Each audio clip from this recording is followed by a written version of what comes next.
Let me level with you folks right up top.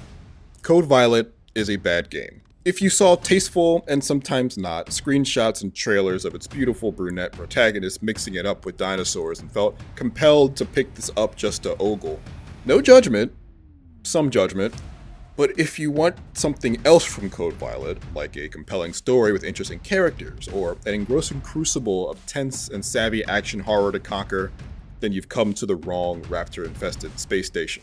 The best it can give you is terrible third-person shooting, boring level design, and technical blunders that make stalking through this futuristic bloodbath feel prehistoric.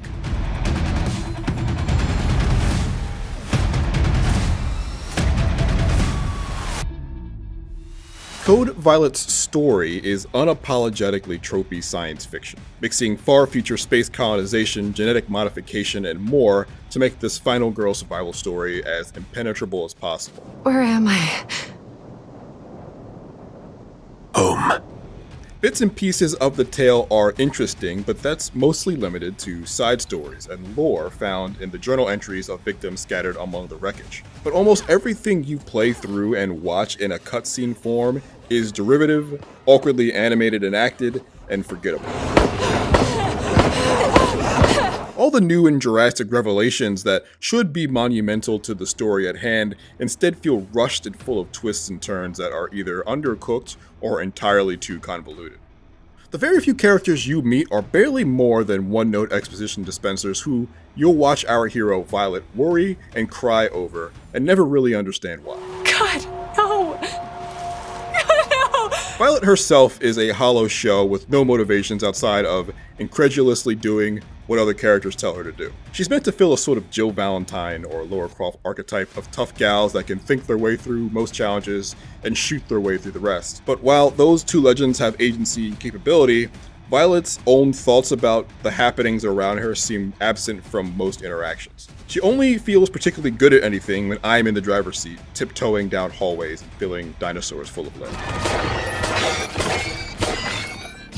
I played on a regular PlayStation 5 rather than a Pro, and at mid to far distances, a few parts of Code Violet really do look good. That's especially true in the more creatively designed areas like this.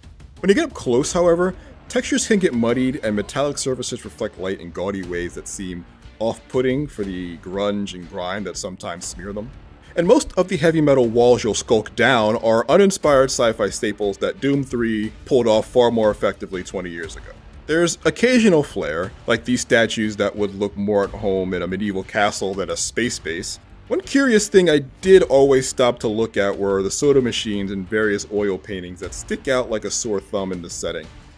Not because I found them to be particularly riveting, some were admittedly cool looking, but mostly because I couldn't stop trying to determine if they were AI generated or not. I'm no expert and the jury's still out on that, but it certainly gives off that vibe. Cool outdoor skyscapes hang over the rope-lined grassland you'll have to trudge through to get back from one building to another almost mockingly. The limited time you'll spend in those zones is transitory. They basically serve as long hallways with bundles of tall grass to crouch behind when enemies are on patrol. Maybe these sections were meant to serve as some reprieve from the dark, claustrophobic halls of the various facilities on this planet, but other than having a brighter color palette, they feel exactly the same to navigate through. Back indoors, rooms that might have something to investigate or shoot inside them are separated by long hallways with nothing to spice up the transition from one action zone to the other. This almost never changes across the handful of maps you'll explore, creating a predictable, slogging pace between rooms. Part of what makes games like Dead Space so tense is that any and every room feels like one you could be maimed in. In Code Violet, you can be reasonably sure that most of its rooms exist just to be walked through by you and nothing else. Straying off the path for extra items or upgrading materials was an effort often not worth the prize. It usually meant enduring the crumbling fossil of Code Violet's combat system for longer than necessary.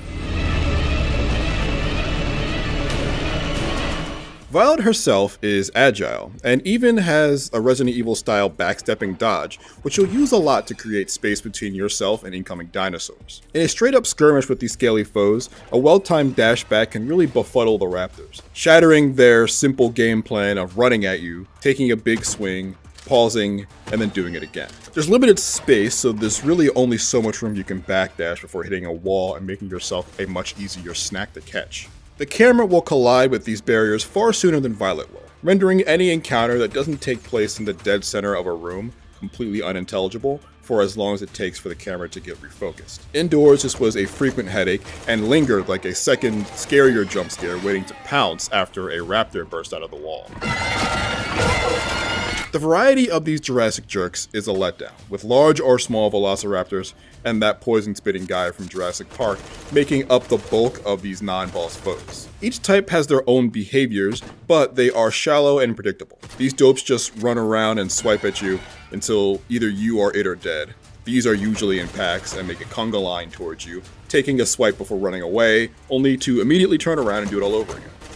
The spitters just kind of stand in one place and shoot, opting to close the distance only when you do so first. Any challenge I got from these mouthy menaces came from how erratic and stupid they could be, often getting caught on the environment while attempting to reach me, or disengaging once I simply walked the other direction. Their bullet-spongy, stun-resistant nature also means that they can just run up and take a bite out of you before they die, not quite becoming a danger, but definitely becoming an annoyance since any hit from them could potentially cause you to bleed, which can kill you if you don't treat it in time. This is all true for the remarkably few boss fights as well, which almost nothing about the strategy of walking backwards, dodging on time, and then countering with a face full of lead has to change. But at the same time, all these lazy lizards have a sort of supernatural omniscience, because even when you make your best attempts to sneak into or around a room, there's a great chance they already know you're there, and they're on their way to kill you. On top of that, so many encounters involve you opening a door to see dinosaurs staring directly at you, or are scripted events where they have the drop on you, so there aren't many attempts to stay quiet to begin with. Unless you're using the glass veil function of Violet's suit, which can render you sometimes comically invisible for a short period of time, stealth is a large waste of time in most areas. The real enemy are the myriad of bugs that can't wait to bite and peck at your progress. Sometimes the sound mix will run off the rails, or a very important skybox, one that might hold valuable information about a puzzle, simply won't load. Weapons sometimes display the wrong ammo counts, or just disappear from your inventory altogether, which I guess is a fair trade for the fact that every item I used directly out of my storage box didn't actually expend it in the review build we were provided, meaning I could always heal to full in any safe room I made it to. Code Violet is not the Dino Crisis successor you may have hoped for. It doesn't even clear the bar of being a successful clone of the various other third-person shooters it cribs most of its ideas from. Its dated map layouts and visual style let its predecessors down. The only weight I felt from its convoluted story and flat, empty characters were on my eyelids. Its anemic host of enemies are dull, and far more scary are the amount of bugs that were in this review build that, though a priority on developer TeamKill Media's list of fixes, hit Code Violet's balance and pacing like a life-ending comet from outer space. If you want to read about some better shooting experiences, why don't you try our reviews of Routine or Terminator 2D No Fate? And for everything else in the world of video games, stick with IGN.